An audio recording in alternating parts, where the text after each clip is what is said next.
नमस्कार दोस्तों, अनुपमा भक्ति चैनल में आपका स्वागत है। हम फिर से आज लेके आ गए हैं एक वीडियो नई कहानी पे। हम अपने छोटे छोटे वीडियो में आपको पर्व त्योहार कब है, क्या है और कहानी के वो जो कथा होती है उस पर्व त्योहार के से रिलेटिव उन चीज़ों को आपके सामने बताते हैं। तो अभी तो रमा एकादशी भी निकल गई, उस पर भी हमने वीडियो बनाया। और दीपावली कब है, शुभ मुहूर्त पूजा का कब है, ये सब चीज़ें का भी मैंने वीडियो बना के आपको बताया। अब आ गई भाई दूज।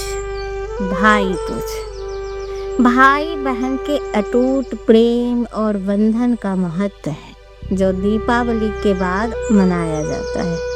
यह बहन के लिए एक अवसर है जहाँ पर वो अपने भाई की लंबी उम्र और समृद्धि के लिए प्रार्थना करती है। इस दिन बहनें भाई को तिलक लगाती है, आरती करती है और उन्हें मिठाई खिलाती है। ये त्योहार भाई बहन के बीच के प्यार, समर्थन और एकता की भावना को मजबूत करता है। बहनें अपनी भाई की लंबी उम्र, स्वास्थ्य और समृद्धि की कामना करती है।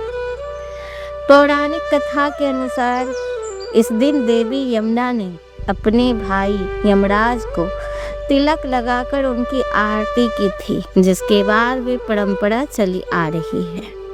इसे जमद्वितीया भी कहा जाता है क्योंकि इस दिन यमराज अपनी बहन जमुना से मिले थे। तो ये भाई बहन का विशेषकर ये भाई दूज है, नाम से ही पता चलता है कि भाई बहन का पर्व त्योहार है। और एक तरह से बहन अपने भाई के लिए क्या प्रेम रखती है और अटूट प्रेम का मतलब ये एक प्रकट करने का तरीका भी है। भाई दूज से जुड़ी दो कथाएं हैं। एक तो यमराज और जमुना की है और दूसरी है भगवान कृष्ण और सुभद्रा की। तो दोनों कथाएं ना भाई बहन के स्नेह और उनकी रक्षा को दर्शाती है। पहले हम यमराज और यमुना की कहानी आपके सामने प्रस्तुत कर रहे हैं। भाई दूज के पर्व का बेहद खास महत्व है। यह त्योहार कार्तिक माह में मनाया जाता है। इस दिन यम देवता की पूजा अर्चना करने का विधि विधान है। इस त्योहार में बहन स्नान ध्यान करके जम देवता की पूजा करते हैं और अपने भाई के हाथ पर रक्षा सूत्र बांधते हैं और माथे पर तिलक करते हैं। इस दौरान कथा का पाठ जरूर करना चाहिए। ऐसा माना जाता है कि कथा का पाठ करने से भाई और बहन के रिश्ते में मधुरता आती है, साथ ही भाई को लंबी आयु का वरदान प्राप्त होता है। तो पंचांग के अनुसार कार्तिक माह के कृष्ण पक्ष की द्वितीय तिथि की शुरुआत 2 नवंबर 22 अक्टूबर 2025 को रात 8:16 पर होगी। वही द्वितीय तिथि की समाप्ति 23 अक्टूबर 2025 को रात 10:46 पर होगा। ऐसे में 23 अक्टूबर को भाई दूज का पर्व मनाया जाएगा। इस दिन तिलक करने का शुभ मुहूर्त है। दोपहर 1:13 से 3:28 तक रहेगा शुभ मुहूर्त। इस समय आप भाई की तिलक कर सकते हैं। भाई दूज का महत्व बहुत है। यमराज अपनी बहन देवी जमुना से जुड़ा है। कथा के अनुसार कार्तिक माह को द्वितीय तिथि पर यमराज अपनी बहन जमुना से मिलने के लिए गए थे। जमुना ने उनका तिलक कर उनकी आरती उतारी, उन्हें भोजन कराया और यमुना के प्रेम से खुश होकर यमराज ने वरदान दिया कि जो भी भाई इसका दिन अपनी बहन के घर आकर तिलक करवाएगा उसे अकाल मृत्यु का भय नहीं होगा। इसी वजह से इस पर्व को यम द्वितीया के नाम से भी जाना जाता है। कथा के अनुसार सूर्य देव के पुत्र यमराज और पुत्री यमुना थी। यमराज को अपनी बहन यमुना से बेहद लगाव था। यमुना अपने भाई से बार बार घर आने के लिए कहती है, लेकिन अधिक काम होने की वजह से वह समय पर अपनी बहन से मिलने नहीं आ पाते। एक बार ऐसा समय आया कि यमुना ने यमराज को वचन दिया कि वह कार्तिक माह की शुक्ल तिथि द्वितीय तिथि पर यमुना से मिलने उनके घर आएंगे। लेकिन यमराज को यमुना के घर जाने में थोड़ा संकोच होने लगा क्योंकि वह लोगों के प्राणों को हरते हैं, तो इस वजह से कौन उन्हें अपने घर बुलाएगा। लेकिन इसके बाद भी वह यमुना के घर चले जाते। जब यमराज बहन के घर पहुँचे तो वह भाई की देख बहुत प्रसन्न हुई और उनकी सेवा की। यमुना ने अपने भाई के लिए कई तरह के पकवान बनवाए। बहन की सेवा को देखकर यम बेहद खुश हुए और यमुना से कोई वर मांगने के लिए कहा। उसके बाद यमुना ने उनसे वचन लिया कि हर साल कार्तिक माह के शुक्ल द्वितीय तिथि पर वो मेरे घर आकर भोजन किया करेंगे। यमराज ने भी उन्हें तथास्तु करते उन्हें तरह तरह की भेंट भी थी। मान्यता के अनुसार तभी से भाई दूज के पर्व को मनाने की शुरुआत हुई और यमराज ने ये वरदान दिया कि जो भी बहन अपने भाई को भाई दूज पे अपने घर बुलाकर तिलक करेगी, रक्षा सूत्र बांधेगी और यमराज की पूजा करेगी, उसके कभी अकाल मृत्यु नहीं होगी। तो इस वजह से भाई बहन का एक प्रेम भी दर्शाता है। दो पर्व है, एक रक्षाबंधन और एक भाई दूज, जो बहन और भाई के रिश्तों पे बना है। उन दोनों में कितना प्रेम है, इसके लिए ये पर्व त्योहार बनाया गया है। एक और भाई दूज की प्राचीन कहानी है। प्राचीन कथा के अनुसार नरकासुर भूदेवी का पुत्र था। उसने प्रागज्योतिषपुर नगर में अपना राज्य स्थापित किया था। कालांतर में उसने अपनी शक्ति से इंद्र, वरुण, अग्नि, वायु आदि देवताओं को परास्त कर प्रताड़ित किया। वह धरती पर संतों को भी परेशान कर रहा था, महिलाओं पर अत्याचार कर रहा था। कथा के अनुसार उसने संतों और देवताओं की 16,000 स्त्रियों को बंदी बना लिया, जिसके बाद देवता और ऋषि मुनि भगवान श्री कृष्ण के शरण में गए। भगवान श्री कृष्ण से नरकासुर से मुक्ति दिलाने का वादा किया, लेकिन नरकासुर को स्त्री के हाथों मरने का श्राप था। इसलिए भगवान श्री कृष्ण अपनी पत्नी सत्यभामा को सारथी बनाया और उन्हीं की सहायता से कार्तिक कृष्ण चतुर्दशी को नरकासुर का वध कर दिया। इसके बाद से उस दिन नरक चतुर्दशी और छोटी दिवाली मनाई जाने लगी। यह भी माना जाता है कि भूदेवी ने ही नरकासुर का वध करने के लिए सत्यभामा का अवतार लिया था। इसके बाद श्री कृष्ण ने सभी स्त्रियों की दैत्यों की कैद से आज़ाद कर लिया और उन लड़की स्त्रियों को माता पिता के पास जाने के लिए कहा, लेकिन वो राजी नहीं हुए। इस पर भगवान कृष्ण से विवाह का संबंध दिया। बाद में वही कृष्ण को 16,000 पत्नियां और 8 मुख्य पटरानियां मिलकर 16,008 रानियां कहलाई। इसके बाद भगवान श्री कृष्ण कार्तिक शुक्ल पक्ष द्वादशी के दिन द्वारिका लौटे। इसके लेकर उसकी बहन सुभद्रा ने पहले से स्वागत की तैयारी कर रखी थी। पूरे नगर को सजाया गया, द्वारका महल को भी सजाया गया था। भगवान के पहुंचते ही बहन सुभद्रा ने अपने भाई का स्वागत फल फूल मिठाई और दियों को जलाकर किया था। इसके अलावा सुभद्रा जी ने भगवान श्री कृष्ण का तिलक किया और उनकी दीर्घायु की कामना की थी। तभी से भाई दूज की यम जमुना की परंपरा से ये कथा भी जुड़ गई है। तो ये 2 कथा प्राचीन काल से चली आ रही है। और तीसरी कथा है वो ये है, बहुत साल पहले एक बूढ़ी अम्मा थी। उनकी एक बेटी और एक बेटा थे। बेटी की शादी हो चुकी थी और वो अपने ससुराल में रह रही थी। भाई दूज के त्योहार पे एक भाई ने अपनी बहन के घर जाने का आग्रह किया और अपनी माँ से पूछा कि मैं वहाँ चला जाऊँ, भाई दूज पे मैं तिलक करवाता हूँ। बूढ़ी अम्मा ने कहा कि तेरी बहन तो बड़ी कलिया है, वो तो तुम्हें प्यार भी नहीं करते, उल्टे गाली गलौज करती है, तुम्हारा अच्छा भला भला नहीं चाहती, बुरा ही सोचती है, तो मत जाओ। पर भाई ने कहा मैं जाऊँगा। और फिर भाई अपने बहन के घर जाने लगता है। रास्ते में उसे एक नदी मिलती है। नदी कहती है मैं तुम्हें डुबाऊंगा। तो भाई कहता मैं बहुत सालों से अपनी बहन से नहीं मिला, मैं अपनी बहन से मिला, फिर तुम मुझे डुबा देना। नदी बोलती है ठीक है। फिर भाई नदी रास्ता दे देती है। फिर वो कुछ दूर जाता है तो उसे एक काला सर्प मिलता है। सर्प कहता मैं तुम्हें डसूंगा। तो भाई कहता है कि मैं अपनी बहन से टीका लगवा लूं, फिर मैं वापस आऊंगी, तब तुम मुझे डस लेना। सांप भी उसे जाने दे देता है।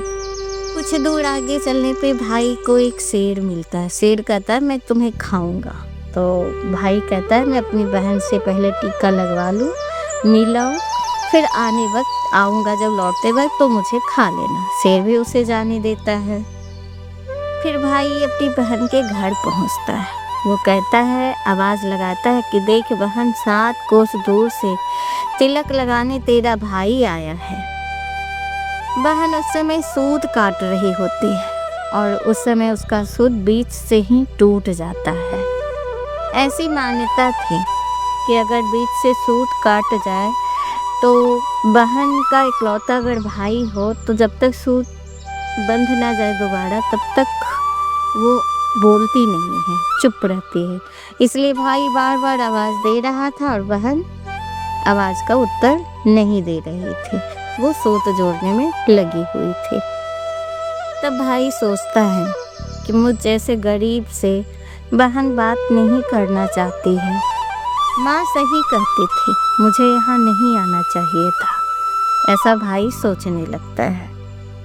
इतने में बहन का सूत जुड़ जाता है और अपने भाई को आवाज़ देती है रुकने के लिए और उससे बात ना करने का कारण भी बताती है। फिर प्यार से और स्नेह से उसे अपने घर में ले जाती है और फिर वो अपने पड़ोसन के घर जाती है, जो उसकी सहेली थी। उससे पूछती है कि जो जान से भी प्यारा हो मेहमान, तो उसके लिए क्या करना चाहिए, उसका कैसे स्वागत करना चाहिए। पड़ोसन जो थी उसने मजाक में कहा कि अगर ऐसे प्यारा मेहमान आए तो तेल का चौका लगाओ और घी में चावल पकाओ। भोली बहन उसका मजाक समझ नहीं पाई और वो अपने घर चली आई और उसने तेल का चौका लगाया और घी में चावल पकाने लगी। और अब ना तो चौका सूखता है और ना ही चावल पकते हैं, क्योंकि तेल से तो चौका आप लगाएंगे तो तेल टघरते रहेगा, वो पानी थोड़ी है कि सूखेगा। और घी में तो चावल जल जाते, सीजते नहीं हैं, भुन जाते हैं। तो ये दोनों काम, उसका चावल पक ही नहीं रहा था और ना ही चौका सूख रहा था। इधर भाई को बहुत भूख लगी थी। उसने बहन से कहा, मुझे बहुत तेज भूख लगी है, खाने को दे दो। बहन कहती है कि पता नहीं क्यों आज ना चौका सूख रहा है और ना ही चावल पक रहे हैं। तो भाई पूछा कि तुमने कैसे चौका लगाया और चावल चढ़ाए जो पक नहीं रहे। तो बहन बताई कि मैं पड़ोसन में जाकर अपनी सहेली से पूछी थी, उसने कहा तेल का चौका लगा और घी में चावल पका। मैं वैसा ही कर रही हूँ, लेकिन चौका सूख ही नहीं रहा, ना ही चावल पक रहे हैं। तब भाई बताता है कि कभी तेल से चौका पड़ा है या घी में चावल सीझा है। तुम पानी से चौका लगा और पानी में चावल पका। बहन ऐसा ही करती और अपने भाई को फिर बहन वैसा ही करती है। फिर चावल सीझ जाते हैं और चौका सूख जाता है। फिर उसमें घी शक्कर डालकर अपने भाई को भोजन कराती है। बहन भाई को तिलक लगाती है, रक्षा धागा बांधती है। कई दिन बीत जाते हैं। एक दिन भाई बोलता है कि हम अपने घर को जाएंगे। बहन बोलती है कि रास्ते के लिए मैं कुछ नाश्ता बना कर दे देती। बहन अगले दिन सुबह उठकर गेहूं पीसकर भाई के लिए लड्डू बनाती है और कुछ बच्चों के लिए रखकर भाई को लड्डू बांधकर दे देती है। हाँ, भाई वहाँ से निकलता है अपने घर की ओर जाने के लिए। भाई के जाने के बाद बच्चों ने माँ से लड्डू मांगे। माँ ने वही लड्डू देने के लिए जैसे ही डब्बा खोला तो उसने देखा सारे लड्डू खड़े हो गए। वो चक्की में जाके देखती है तो देखती है उस चक्की के चलाने से उसमें एक सांप साथ में पिस गया था, जिससे उसके जहर के कारण सारे लड्डू हरे हो गए थे। वह उन लड्डुओं को फेंक देती है और फिर उसे ख्याल आता है कि उसने अपने भाई को भी यही लड्डू दे दिए। वो अपने भाई के पीछे भागती है रोकने के लिए कि वो लड्डू ना खाए। बहन को अपना भाई एक पेड़ के नीचे बैठा मिला। उसने पूछा क्या हुआ बहन। बहन को देखकर भाई ने पूछा तो बहन बोली कि मैंने तुम्हें जो लड्डू दी वो तुमने क्या किए, खा लिए? तो कहा नहीं, मैंने तेरे लड्डू नहीं खाए हैं, वो भी पेड़ में टंगे हुए हैं। बहन उन लड्डुओं को लेकर जमीन के अंदर डाल देती है। तब बहन उन्हें सारी बात बताती है कि क्या हुआ था। तो भाई कहता है कि तूने एक बार तो मुझे मौत से बचा लिया, लेकिन मैं पीछे कई लोगों को अपनी मौत का वजह दे के आया हूँ। वो अपनी बहन को सारी बात बताता है। दोनों बैठकर पेड़ के नीचे बात कर रहे होते। बहन को प्यास लगती है तो भाई से कहती, भाई मुझे पानी चाहिए। तो भाई कहता, पास में ही तालाब है, मैं वहाँ से पानी लेके आता हूँ। तो बहन बोलती है कि रहने दो, मैं खुद ही जाती हूँ। और जब वो वहाँ जाती तो उसे एक बुढ़िया बैठी हुई मिलती है। तो पूछती है कि आप कौन हैं, यहाँ क्या कर रही हैं? तो बुढ़िया बताती है कि मैं एक बहन के भाई की मैं विधाता हूँ और मैं तात गढ़ रही हूँ। बहन पूछती है उस बूढ़ी औरत से कि वो कौन सा भाई है जिसकी तू तात बांध रही है। तो बुढ़िया बोलती है कि हे एक बहन जो अपने भाई के प्रेम में एक सांप की हत्या कर देती है। तो बहन समझ जाती कि ये तो उसका ही भाई है। तब बहन पूछती है कि इस श्राप से उसे कैसे मुक्ति मिलेगी। तो बुढ़िया बोलती है कि वो अपने भाई को गाली दे और उसकी हर घात को टाल दे तो उसका भाई बच सकता है। फिर बहन अपने भाई के पास जाती है। वो भाई के पास जाकर कहती है कि मैं माँ के घर तक तुम्हें साथ में छोड़ने चलूँगी। भाई मान जाता है और फिर बहन उसके साथ जाने लगती है। शेर के लिए वो मांस, सांप के लिए दूध और नदी के लिए ओढ़नी साथ में लेके आती है और अपने भाई के साथ चलती है। जब दोनों आगे बढ़ते हैं, जाते हैं माँ के घर, तो सब पहले शेर आता है। वो उसके भाई को खाने की कोशिश करता है तो बहन उसे मांस का टुकड़ा रख देती है। तो वो शेर मांस के टुकड़ा खाने लगता है और बहन वहाँ से चली जाती है।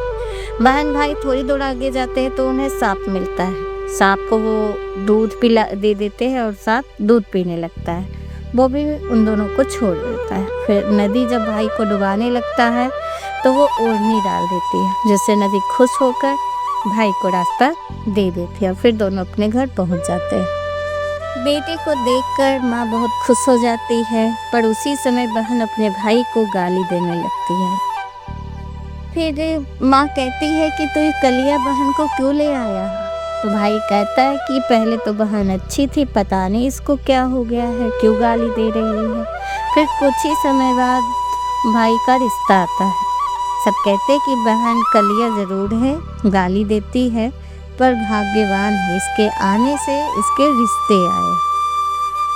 जब भाई की सगाई होती है तो आग लग जाती है।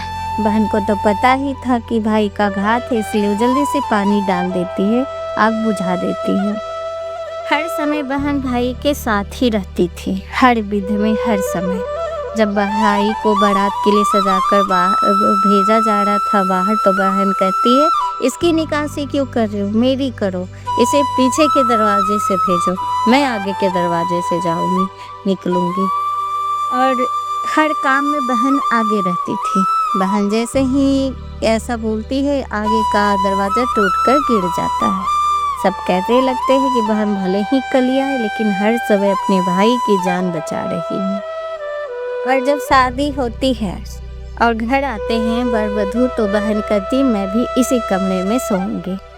बड़े बुजुर्ग कहते हैं कि ठीक है, बीच में पर्दा लगाकर दोनों को सुला दो। जब भाई भाभी सो जाती है तो बहन तो बैठी ही रहती है। एक काला सांप आता है। बहन तो तैयारी करके बैठी ही थी, झट से उस सांप को मार देती है और उसकी बहन सो जाती है। आज बहुत दिन बाद बहन सोई थी। सुबह माँ उठती है तो वो सोचती है कि बहन फिर शोर न मचाए, इसलिए पहले मेहमानों को विदा कर देती है। जब बहन उठती है तो कहती है माँ सारे मेहमान कहाँ गए? तो बोलते कि सब चले गए। तो कहती है वापस बुलाओ। अब बहन के कहने पर माँ सारे मेहमान को वापस बुलाती है। बहन बताती कि मेरे भाई के ऊपर 7 घात थे, जिसे टालने के लिए मैंने ये पागलपन का ढोंग रचा था। अब मेरा भाई सुरक्षित है। तो भाई दोस्त की कहानी ऐसे ही छोटे छोटे कई कहानियाँ हैं अब मुझे लगता है कि आपको पसंद आया होगा। ये वीडियो ज़्यादा बड़ा ना हो जाए इसलिए मैं इसे समाप्त कर रही हूँ। भाई दूज की ये कथा आपको कैसी लगी हमें ज़रूर बताइएगा। नमस्कार।